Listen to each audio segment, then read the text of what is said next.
Marie Loulou, ce peuple qui se battant exige quel type de gouvernement? Vous avez suivi Chantal Roger tout à l'heure faisant allusion à un ministre et faisant allusion à la formation initiale de ce ministre. Est-ce que c'est un problème important? Est-ce que c'est un problème sérieux? On devrait avoir un gouvernement de technocrates ou alors un gouvernement de politiciens? Je suis spécialiste dans le montage et le suivi des projets. Je vais utiliser la démarche projet pour vous répondre. Le président Biya est peut-être à son 35e gouvernement, depuis qu'il est à la magistrature suprême au Cameroun. On a vu venir des gouvernements. C'est les Camerounais, hein? On ne va pas aller chercher des gens à la planète Mars. S'il y en a quelques-uns qui ne sont pas complètement... Ce seront des Camerounais. Et ces Camerounais-là... J'ai cherché partout au Cameroun, je n'ai pas vu un Bayrobé. Je cherche toujours. S'il vous plaît. Donc, vous avez un problème avec sa nationalité? Je cherche toujours. Et je ne sais pas jusqu'où aller l'intégration régionale. Ça existe. Donc, je pense que... Je n'ai pas vu beaucoup de Bayrobé à Garoua. Là, c'est un autre problème, hein, Chantal Roger. Ça ne fait pas partie du type de gouvernement. Et je voudrais quand même signaler à Chantal que je ne fais aucune interférence dans son allocution.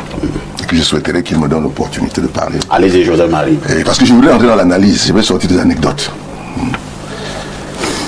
La culture est une chose importante. Tout à l'heure, j'ai apprécié l'insistance de Saint-Éloi quand il a dit qu'il y a eu des morts. Il y a eu des morts. Il y a des gens qui ont perdu toute leur fortune. Il y a des familles endeuillées, des familles affamées. Et lorsque le président de la République prête serment dans la culture de chez nous, ce jour-là, on aurait dû donner à manger dans les quartiers. Parce qu'une fois de plus, un groupe d'individus est allé au palais, pendant que dans les quartiers, les autres regardaient. C'est la métaphore que mon frère Tulé utilise entre ceux d'en haut et ceux d'en bas. Et vous pensez qu'on peut donner de la nourriture dans tous les quartiers? On peut symboliquement, et ça s'est fait dans cette ville. Ça s'est fait dans cette ville. C'est-à-dire qu'il faut qu'on sente que cette affaire concerne tous les citoyens, y compris... Ce sera sur quelle ligne budgétaire? Mais sur les lignes budgétaires du serment. Parce que le serment là a été organisé sur des lignes budgétaires. C'est une ligne budgétaire. Mais il y a des lignes ici, les lignes communes, où on pioche même pour les anniversaires des enfants des gens. Donc je pense que ça c'est une première chose qui nous montre que... Parce qu'à l'époque il y a eu ça. Oui. Qui nous montre que la culture du don, de la générosité nous a quittés. L'autre chose qui m'impressionne, c'est que je pense que après 65 ans d'un régime présidentiel, et lorsqu'on observe les dégâts de ce régime, que pose ce régime présidentiel, c'est-à-dire qu'à chaque élection, il y a des conflits. À chaque élection, on vous dit il y a des morts, le code électoral, etc., etc. Et nous sommes en droit de nous arrêter et nous interroger, est-ce qu'un gouvernement suffira à régler les problèmes structurels du Cameroun? Parce que pour ma part, nous avons un problème structurel et non conjoncturel.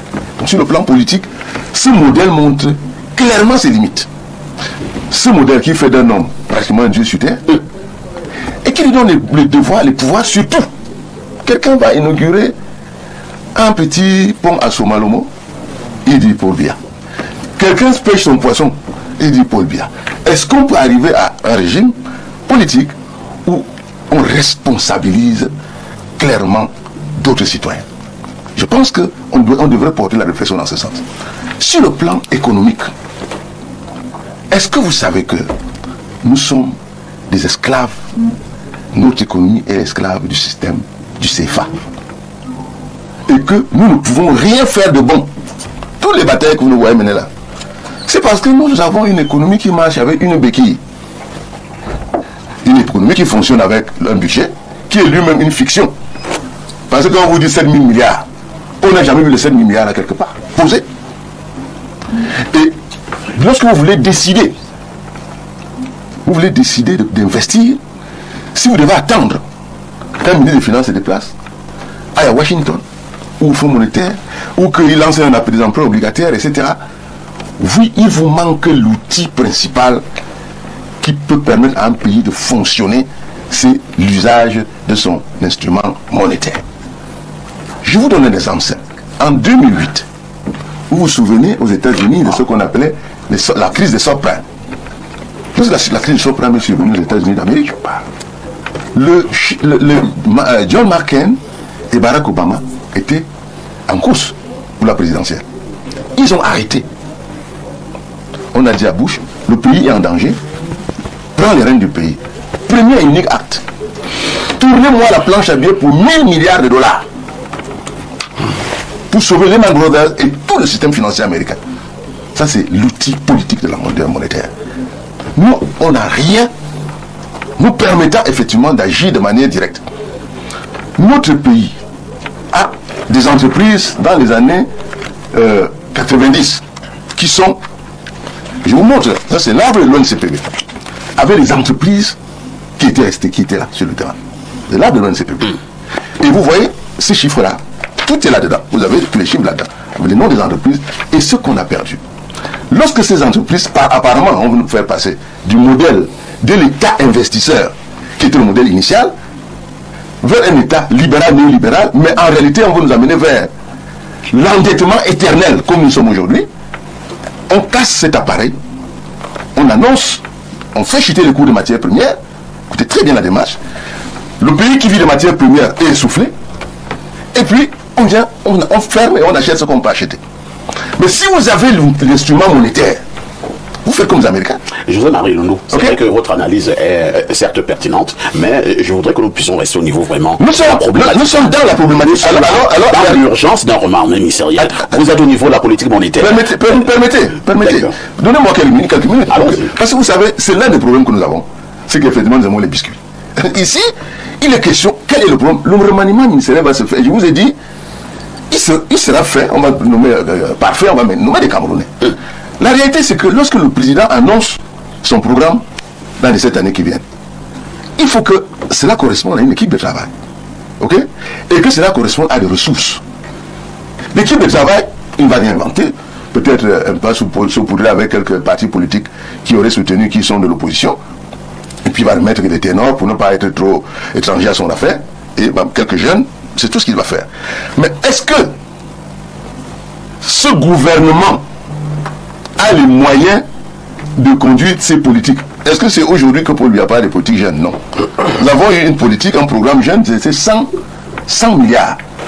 100 milliards. 103 milliards. Pour être exact. A-t-on jamais eu l'évaluation plan d'urgence jeune de ce plan? Qu'est-ce que ça a apporté, les 103 milliards?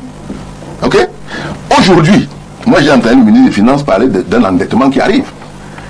À quel moment, quels sont les moyens? Est-ce que Paul Biya n'a pas parlé de politique femme au Cameroun? Qu'est-ce qui a été? On dit chez nous, si en te promenant en forêt, tu passes 2 fois devant le même arbre, c'est que tu es perdu. C'est que tu es perdu. Et j'ai bien peur que, en nous focalisant sur une affaire de gouvernement, qu'on nomme M. Tulé, et Saint-Éloi, et Loundou, Bessala et tout, mais qu'on se retrouve devant une situation où les moyens permettant effectivement d'exécuter les politiques sont tellement maigres qu'à la limite nous allons devenir des bandits. Merci. Et comme c'est maigre, qu'est-ce que généralement ils font? Ce qu'on nomme. Parce que nous sommes tous des pauvres au départ. Il y a des gens qui ont faim assis à table, ils ont faim en mangeant. Chacun prend un peu, comme tu l'as dit là, pour son village, ou même pour sa famille. Pourquoi? Parce que nous sommes dans un environnement économique exsangue, sans moyens, sans souveraineté économique. Donc, je vais finir en disant, nous avons besoin de souveraineté économique pour asseoir la souveraineté monétaire, économique, pour asseoir la souveraineté alimentaire, pour asseoir la souveraineté industrielle, pour asseoir comment je veux faire pour transformer mon cacao, comment je veux faire pour transformer mon coton, comment je veux faire pour transporter ma pomme de terre, comment je veux faire pour transporter mon voiture, comment je veux faire. Et alors c'est ça qui permet qu'un ministre vive, qu'un ministre soit sûr de lui, et quand il parle, que cela soit suivi d'actes précis et concret. Merci José-Marie Loundou. Et à José-Marie Loundou qui insiste également à prendre la parole. Nous avons besoin d'un gouvernement qui nettoie, un gouvernement qui puisse répondre aux aspirations du peuple et non un gouvernement encore juste pour jouer. C'est ça? Parfait, je suis vraiment impressionné par le côté émotionnel qui anime. Mais nous parlons de la République. C'est normal qu'il y ait de l'émotion. Je vais vous dire une chose, moi aussi j'en ai. Je pense que nous avons la mission de construire le Cameroun de demain dont parle Valère. Mais le seul problème de Valère, c'est qu'il pense qu'il peut le faire maintenant et tout de suite. C'est-à-dire nous sommes dans un modèle On attend encore 43 ans.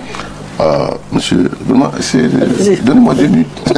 C'est-à-dire, vous êtes dans une sorte de baobab qui a mis ses racines. Vous comprenez? Et pour déraciner cette affaire, vraiment, il faut être réaliste tout simplement. Les gens essaient de se mettre à la place du président Biya. Je pense que c'est difficile de le faire. Parce que personne ne sait véritablement d'où viennent ces décisions. Personne. Peut-être ce n'est même pas lui qui... Peut-être ce gouvernement viendra d'un cabinet qu'il a commandé dans le monde. Mais ça, on ne peut pas le savoir. Mais si vous nous le dites, il va signer. Non, je dis que... Si vous le dites, je dis ceci, le casting. On appelle ça un casting. Parce que si vous êtes d'accord avec moi, moi je suis d'accord avec vous. Partiellement qu'il ne sait plus, il n'a pas rencontré des gens, il n'est plus, etc. Mais n'oubliez pas que Paul Biya a indiqué que les consultations stratégiques étaient faites, bien sûr. Il a dit. Alors qu'on disait justement que ce n'était pas ça. Que c'est non. Voilà. Il a dit pendant le discours que les consultations stratégiques que j'ai faites avec mes équipes me permettent de voir. C'est la seule chose que moi j'ai. Je suis journaliste dans une époque. Je ne veux pas lire dans la boule de cristal. Ni je ne cherche pas le secret des anges.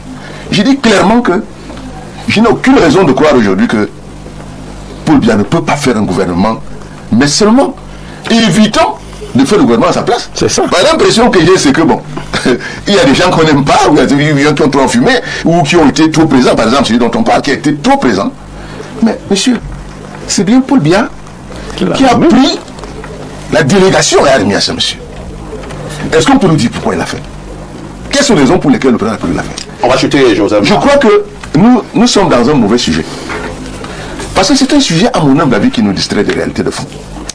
C'est-à-dire que je vous dis que dans le contexte économique, social et structurel actuel, l'efficacité d'un gouvernement ne viendra pas du fait qu'il s'appelle Elundu. Viendra la structure d'une capacité à remobiliser les structures économiques et sociales et politiques au Cameroun. Très bien. C'est la seule chose qui va nous permettre. Et c'est pour cela que ce n'est pas une affaire de Paul Biya seulement.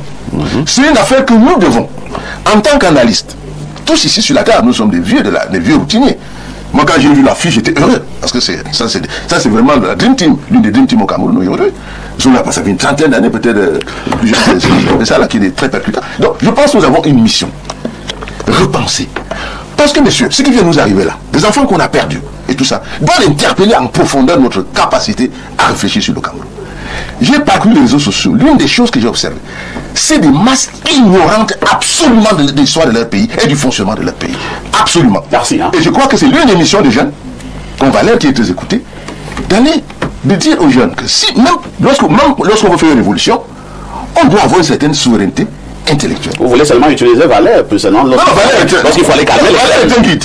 C'est lui qui a lorsqu'il faut aller calmer les jeunes. Là, vous appelez Valère. C'est le guide. Je ne peux pas aller chercher un monsieur qui ne... Toutes les propositions que Valère fait depuis 10 ans, on voulait... Moi aussi, j'en fais depuis 40 ans. Mais ce n'est pas le sujet. Le sujet est qu'aujourd'hui, on a besoin des soldats.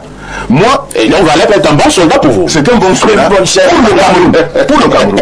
Moi, nous avons travaillé, je crois que vous le savez, je ne suis pas au premier plateau avec vous, que depuis plus de 30 ans, nous avons fait ce travail. Et que nous ne sommes plus heureux de ce qui se passe. C'est-à-dire que les Camerounais veulent encore avoir des scores à la russe. Pour moi, un score de 53% et 35% me paraît être un score que l'on peut commencer à se dire que bon, voilà un score qui peut permettre que les Camerounais soient libres. Pourquoi cela gêne? Permettez aux autres d'avoir également. J'ai fini en disant simplement que parmi les gens que l'on veut chasser du gouvernement, on dit ceci, il a perdu dans son village. Or, la circonscription électorale, c'est le pays. C'est le pays. Mais on trouve quand même le moyen d'aller identifier un niveau. Merci. On va passer la parole là. Il y a un autre.